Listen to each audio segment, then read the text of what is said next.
Plus belle, la vie, en avance, l'épisode 182.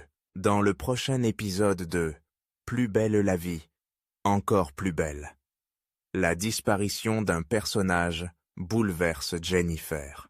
De son côté, Myrtha se rend chez le médecin pour un petit souci embarrassant et une nouvelle étudiante débarque au Mistral.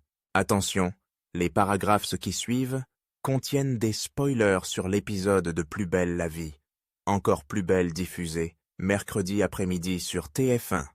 Si vous ne voulez rien savoir, ne lisez pas ce qui suit. Mercredi 5 mars dans Plus belle la vie, encore plus belle. Myrtha tombe des nues. Myrtha se rend au cabinet médical pour une douleur à l'œil. Elle craint que ça ait un lien avec son opération de la cataracte, mais Gabriel la rassure en lui expliquant qu'il s'agit très probablement d'une simple conjonctivite.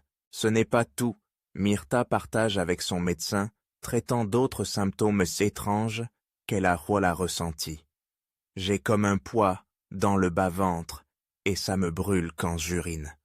Pour Riva, cela ressemble fortement à une infection sexuellement transmissible, IST. De retour à la résidence, Myrtha reproche à son partenaire, Robert, de lui avoir transmis une IST.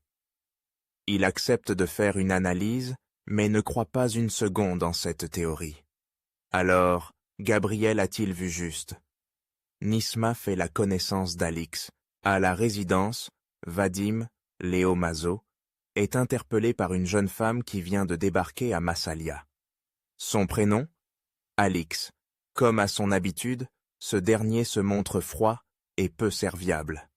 Nisma, qui assiste à la scène, propose à la nouvelle étudiante de l'aider à monter ses valises. Après avoir aidé Alix à s'installer dans sa chambre, Nisma apprend à la connaître. Cette dernière lui explique qu'elle vient d'Aix et qu'elle est actuellement en licence de l'EA, langues étrangères appliquées, à l'université. Une fois la discussion terminée, Alix propose à Nisma de l'emmener en scooter à sa fac, mais lui demande d'avancer un plein d'essence. Nisma est surprise, mais accepte de rendre ce service à sa nouvelle amie. Alix lui promet de rapidement la rembourser. En fin de journée, Alix et Nisma se retrouvent au Mistral. Alix en profite pour demander à Nisma pourquoi elle est en couple libre avec Vadim. Elle est surprise et se permet même de dire du mal de Vadim. Nisma doit-elle se méfier de cette nouvelle étudiante? Jennifer est sur la piste d'un assassin de son côté. Jennifer, Diane Dassigny, se rend au bar-restaurant. Le Mistral pour vérifier que son amie, Madeleine, n'y est pas. La raison? Elle avait rendez-vous au cabinet médical dans le cadre de son traitement pour le cœur, mais elle n'est pas venue. En suivant les conseils de Barbara, Léa François, Jennifer décide d'appeler Madeleine, mais contre toute attente, c'est Samuel, Iñaki Lartigue, qui décroche. En effet, Madeleine a été retrouvée sans vie à son domicile. En arrivant chez Madeleine, Jennifer s'effondre dans les bras de son petit ami. Qu'est-il arrivé à la vieille dame? Gabriel se rend aussitôt chez Madeleine pour établir un certificat de décès. Il est étonné que le nouveau traitement protocolaire n'ait pas fonctionné sur sa patiente. Il partage ses doutes avec son cousin, Samuel. Ça ressemble à une mort naturelle, mais à ce stade, je ne peux pas en être certain. De retour au cabinet médical du Mistral, Jennifer révèle à Gabriel être bouleversée par la mort de Madeleine. Elle ne comprend pas comment d'une telle chose a pu arriver alors que la vieille femme était en pleine forme la veille. Le médecin lui répond que le patch que portait Madeleine a bien confirmé qu'il s'agissait d'une crise cardiaque. C'était juste une femme fragile qui a fait un malaise. Parfois la mort c'est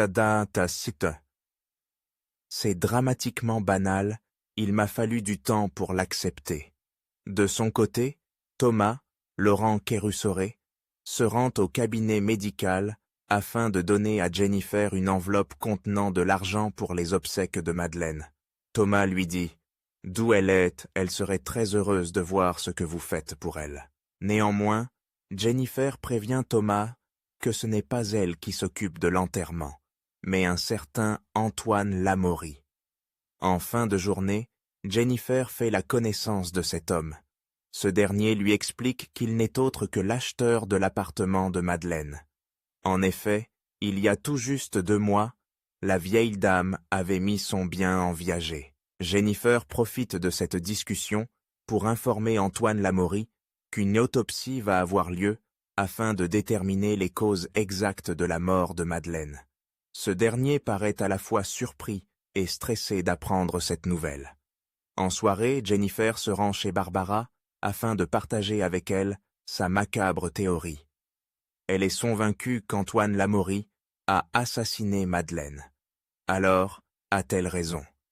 Réponse dans les prochains épisodes de Plus belle la vie, encore plus belle.